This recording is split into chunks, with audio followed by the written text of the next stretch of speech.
Welcome back. Thank you so much for rejoining a very long-running conversation here in South Africa, because South Africa kind of falls in the epicenter of this narrative. In South Africa, gender-based violence remains a pervasive crisis.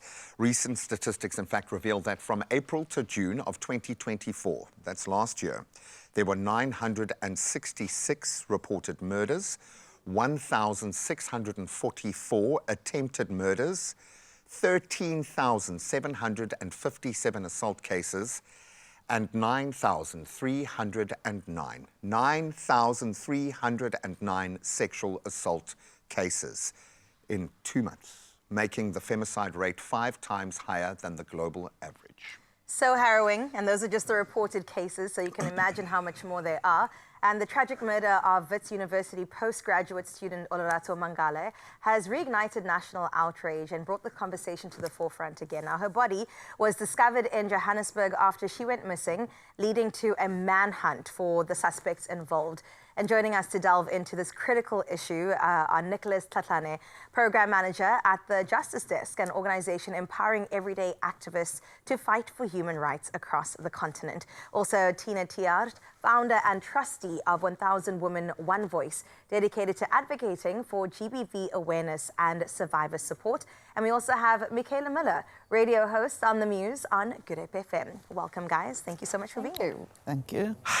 I always take a deep breath before these conversations, Yeah. as I would imagine you do every day when you get out of bed, because if these numbers have this kind of overwhelming effect, just engaging with them once, doing this every day, must be a traumatic experience. So thank you so much for putting yourself in that space. Tina, let's focus on Olerato's case for now. We expect to see this kind of reaction. You'd hope that you would have this kind of reaction, but it does seem more intense than ever right now. What does that say to you about where we are?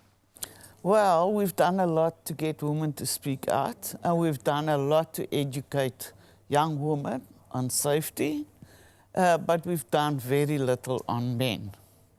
And I think that is the biggest crisis. We need men to take a stance to speak out. And even our politicians, where are they? Why are they quiet? Let this be your battle line. Yes, yes. And we are tired. We need action by government and by men. And it can be as simple as that.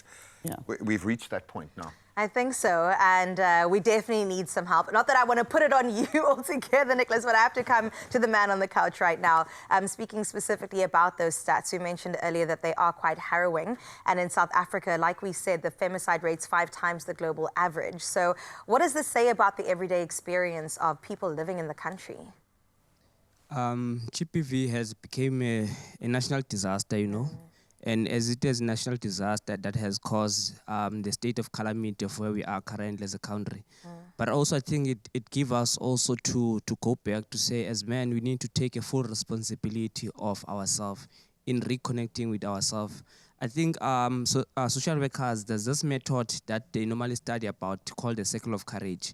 The circle of courage, it's a model that connects you with your social and emotional development, especially as a man, because it reconnects you with the inner child that has a pain that has not healed, that has a pain that is still there. Therefore, healing is very important.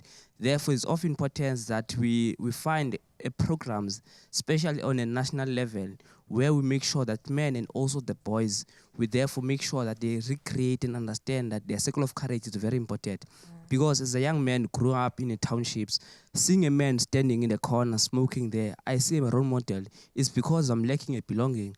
But then the circle of courage, it means it gives me the value again of me being that inner child again and be able to connect with that inner child through the belonging and making sure that I'm valued within the community. But also, it teaches me that in the second segment about how do I master my life, because that is very important. Then it also speaks on the kind of self-independence I need to create in terms of the kind of autonomy I've created for myself and self-control. Then it also speaks of generosity, because I always says, if you have lacked belonging, it means it's going to hinder how you master life. It's also going to hinder how you have created your independence. It means you won't have any sense of generosity. Therefore, also, on the other side, I think DPE needs to play a role to make sure that we need to, as agent as it is, we need to go and review our life foundation. It doesn't speak on the state of where we are currently. Because as far as, yes, we need to be able to go and educate this men, but we need to be able to educate the boys as young as they are, so that we need to understand that they need to provide that social and emotional support that they need, because they have not healed in the issues, especially because you find some of these men have been victims of violence. Themselves. So much of what you're saying is, I'm just saying, and I wish my son was here to listen to you speak this line, because it's something that I try and reinforce with him every day. But we sit in this situation, and maybe you can speak to where the public is in this case, Michaela, but young children learn by copying, by neural networks that mirror neurons. So it's not so much about telling young boys, it's about showing them. But we've got a section of society that is emotionally disconnected from itself, possibly because of the trauma, and that's the only way we can survive that. But how many more hashtags can we throw in? At what point do we start adjusting behavior? Is it a case of waiting out this generation? When you get the kind of public response that you do, when you put these campaigns out there, how do you feel? You know what? Many cases in South Africa relating to GBV has become reactive rather than proactive. Preventative. So despite walkouts, despite campaigns, policies, we failed to address the underlying issue of toxic masculinity, poverty, and the lack of education. And so we need to address those underlying issues first. Go a layer deeper. And I almost feel like, I mean, we're both broadcasters on radio as well. We also have to take some sort of responsibility for the things we put out there. Every word counts, and every message we put out there needs to go with intention. So thank you for the work you do and for the work that you do. But we will definitely continue this conversation. So much more still needs to be said. So many names still need to be remembered and shouted from the rooftops. So we won't go anywhere. We'll keep them on the couch, and we'll get back to this straight after. It's my feel-good breakfast show. Welcome back as we dive straight back into probably the most important conversation in South Africa right now. We are honing in on Olerato Mongale and her heartbreaking story, not an isolated horror, unfortunately, part of a much bigger pattern that's reshaping how women in South Africa move, how they date, how they trust, how they get to and fro from work. And in a country where danger hides in every day, in every dark space, we are asking, what does survival look like, and what needs to shift for protection to no longer feel like a woman's personal responsibility or just not there at all? And we've got an amazing panel to do that. Tina, we're going to jump right in. If you don't mind, I'm going to jump right in with this, because the more I hear these stats, I feel like we need to bring it back down to the person, because people are not numbers. Over 9,000 women being raped in the space of 2 months. Yes, it's good to hear the numbers to understand that, but what is the experience of life for a woman in South Africa right now? Not safe, not equal. Yeah, it's really terrible. You just, if you listen to the comrades, a woman disappeared. They're still looking for her. And that was a sporting event where lots of policemen, lots of people were... A camera on every corner. And you would say it's a safe space. So, yeah, we're back to, like Michaela said, education, education, education.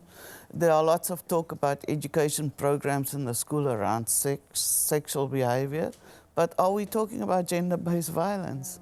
And then coming back to what Nicholas said, the boy, does he really understand and like his own body and have respect for other people's body, and at the same stage know what is consent? I love that you mentioned consent, because I feel like the conversation of sex is one thing. We may be talking about pleasure and reproductive moments, but consent is really important, because that's looking at the other side. And I mean, at our different stages in life, being a woman in South Africa, it instills a lot of fear, even stepping outside of your house. I mean, Michaela, I don't know if you experience the same thing or have conversations with other women on air or off air who are in the same space going, I don't even want to go outside. I don't want to take an e-hailing service. I don't. The list just keeps growing. So when it comes to that topic, Carissa, women now grow up learning to calculate the risk of every moment, where they walk, how they dress, who they trust. And it just doesn't feel safe anymore. They move cautiously instead of living freely. And that, I don't think, that is how we want to live in this world. It almost feels like a right to be able to step outside and just be who you need to be. Yeah. I mean, case in point, Nicholas, and maybe you've experienced this yourself. I remember driving to work really early and there was a woman running alone. And I almost pulled over and shouted at her in anger. And I thought, but it's not her fault that she is. So the basic line is, okay, just be careful. It's on you, girl, to look after yourself. Yep. I instead just try to drive slowly and make sure she was safe for the time. And I'm thinking, but what reality do we live in? Is that the case, that it's far too easy for us to say, why did she wear that? Why did she go there at night? Are you just silly? How do we shift that kind of conversation? What should men be asking instead of why did you wear that dress? I think it starts on the dismantling of systems, especially with patriarchy, because the reality of the matter, we need to understand, if we really want to address the issue of GBV, we need to go on the roots of patriarchy and address it also with the attainment of toxic masculinity, because it is perhaps a sub of patriarchy. Therefore, we need to be able to address, because those conversations are starting there, because of also we need to be able to recreate how do we build the structures of our communities, because those mentalities are coming because of the structures that we have in our communities.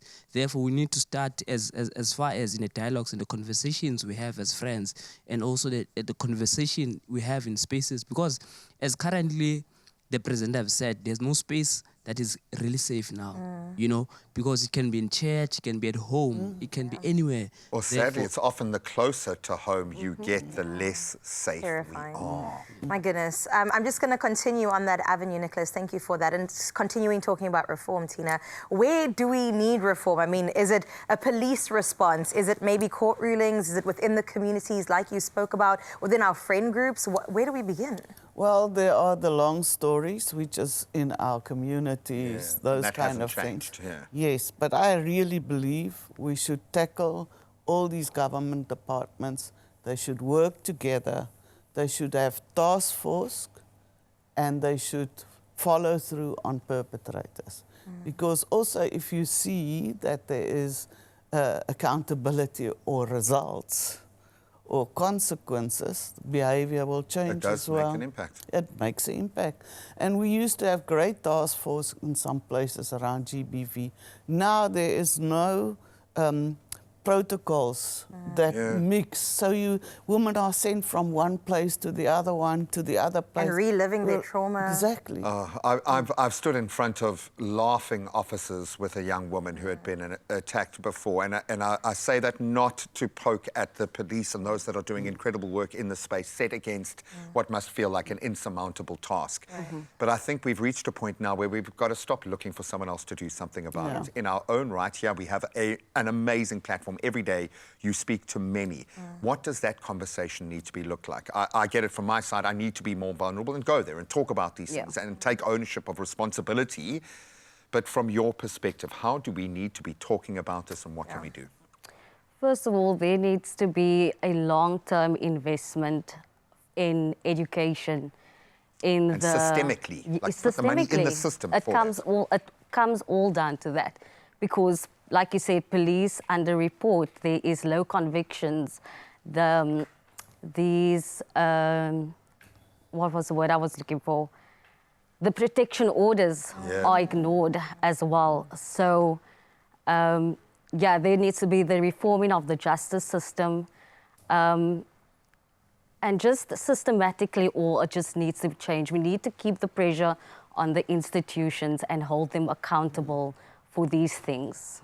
And just as the public, we also need to make noise on our part, and don't collectively. Stop. And don't stop making the noise. And advocacy, as much as it must feel like you're kind of screaming into the wind, when we get to look back, you say, okay, hang on a minute, we did break ground. We did kind of shift that needle. Absolutely. Yes. I mean, I always just think about names like Risi as well, Tsegofatse Pule, Uyenene. The names just continue. And I think the fact that we can say these names and know them even after their passing means that work is being done. A national voice is being heard. So please continue. continue at the Justice Guest, on the platform you are on as well, on Good Hope, and of course with your platform too, Tina. You're doing incredible work, and I hope that we can continue to do more. We will not stop. Thank you so much. Thank you.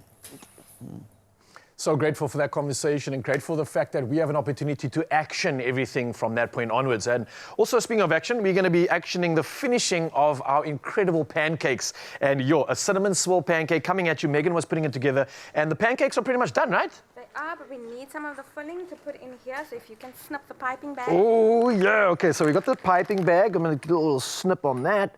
Snip, snip. And then... You're gonna pipe, right? Because there's too much pressure for me. Yeah. So this is how we make this thing come to life. Oh, you're literally swirling cinnamon into it. Yep. Get out of here. And then you see Whoa. the bubbles means it's ready to turn over. All right, so I don't know if you can hear it right now, but basically what we've done is we have put the piping bag into the mix and now just flipping it, making sure that we get that caramelization right now. And sorry, Meg, because your mic's not working, so Okay. I'm going to ask you if you can hold this. I'm going to hold it for you, don't worry. You're the royalty here, so Just give I'm me just a at your service. napkin Okay. or paper towel. Okay, napkin for you. There you go. See over here Yeah. that the sugar is now from the cinnamon. It's getting onto the pan. So we're going to use paper towel just to wipe it off so that the next batch doesn't stick. Ah, okay. Let you go. I'm ready. If you can bring that plate for me. All right, plates coming your way. And we're actually flipping My it word. over. Okay, Meg, I'm going to ask you if you can maybe hold the mic here just to assist me because I want to hold this good stuff right now. Mzansi, look at this. You can absolutely see the swirl in the pancake and it's almost like the caramelization is almost like indented a path of magic into this thing. So this is like art and breakfast coming together for a perfect creation. Am I allowed to, this is not done yet. Am I allowed to taste? Is it done? But we got to garnish it. So Oh, yes. let's go and garnish Let's it. not garnish. Don't forget, if you can, hold that mic close to you so that Mzansi can yell your magic. How do we do this? I'm just like going and taking over here. Take a spoon. Okay, take a Put spoon. however much cream you'd like. Ooh, we're going for the big one. And then... It might melt a little because That's they're okay. nice I'm and not going fresh to and complain hot. about that, but let's get some antioxidants in here as well with some berries. And then I'm going to take the biggest Go for it. Mzansi mouthful. I'm going to create a boat out of it. Tell me all about it. Soft, fluffy, pillowy. There's softness, but there's crunch from the caramelization. Oh, the cream is just a perfect addition. But can I say my favorite ingredient? Berries. Cinnamon. Ah, It's the cinnamon. You mine were right. too. The Thank cinnamon you. is what makes this a winter magic treat, Mzansi. Oh, Megan, I can't be so grateful for this. Expresso.com, you want this recipe. Megan, thank you so much. You're welcome. Wishing you nothing but the best of luck for tomorrow night. Thank you. 7:30, SABC2, Taste Master Season 6. Megan's going to be showing off all her baking skills and other skills as well, but you've been absolutely incredible. Thank you so much. Thank you. I'm going to just savor this moment right now, and you can too. Expressoshow.com. Yum. Yum's an understatement. Only you can make my day.